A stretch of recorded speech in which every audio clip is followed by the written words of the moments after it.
মার্কিন president Donald ট্রাম্পের আলোচিত বেইজিং সফরের রেশ কাটতে না কাটতেই চীনে যাচ্ছেন রুশ প্রেসিডেন্ট ভ্লাদিমির পুতিন। 19 মে শুরু হওয়া এই সফর শুধু একটি কূটনৈতিক সফর নয়, এটি বিশ্ব রাজনীতিতে শক্তির নতুন হিসাবের ইঙ্গিত। চীন এখন এক জটিল ভারসাম্যের খেলায়।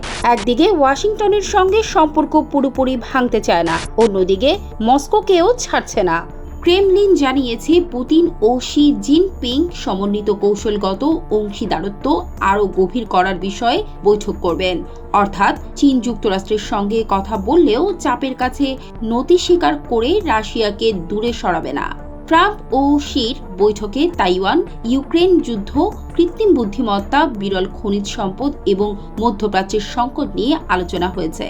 শি জিনপিং তাইওয়ান প্রশ্নে কঠোর বার্তা দিয়েছেন, ভুল পদক্ষেপ বড় সংঘাত ডেকে আনতে পারে।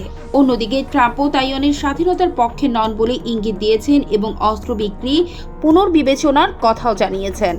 এই বাস্তবতায় পুতিনের সফর ওয়াশিংটনের চোখে আঙুল দিয়ে দেখাচ্ছে বেইজিং একা নয়। 2022 সালে ইউক্রেন যুদ্ধ শুরুর পরে পশ্চিমা নিষেধাজ্ঞায় রাশিয়া ব্যাপক চাপের মুখে পড়ে। এখন চীনই রাশিয়ার সবচেয়ে বড় বাণিজ্যিক অংশীদার। দুই দেশের বাণিজ্য $200 বিলিয়ন ছাড়িয়েছে।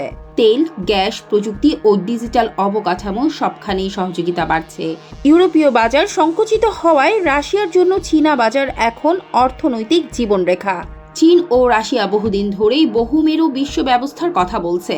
তাদের লক্ষ্য যুক্তরাষ্ট্র কেন্দ্রিক এক মেরু আধিপত্যের বিকল্প তৈরি করা। মধ্যপ্রাচ্যের অস্থিরতা, হরমুজ প্রণালীর সংকট এবং ইউক্রেন যুদ্ধ সব মিলিয়ে বিশ্ব এখন নতুন ভূ রাজনৈতিক মেরুকরণের দিকে যাচ্ছে। তবে এই সম্পর্ক পুরোপুরি সমান নয়। রাশিয়ার সামরিক শক্তিধর হলেও অর্থনৈতিকভাবে এখন চীনের ওপর অনেক বেশি নির্ভরশীল। আবার চীনও পশ্চিমা বাজার হারাতে চায় না। অর্থাৎ বন্ধুত্বের আড়ালেও দুই দেশের সম্পর্কের ভেতরে রয়েছে কঠিন বাস্তববাদী হিসাব। ট্রাম্পের সফরের পর পুতিনের বেইজিং যাত্রা কি শুধুই কূটনৈতিক সৌজন্য, নাকি যুক্তরাষ্ট্র বিরোধী নতুন বৈশ্বিক সমীকরণের ইঙ্গিত? সিটিজেন ভয়েস, দেশ ও মানুষের সংবাদ।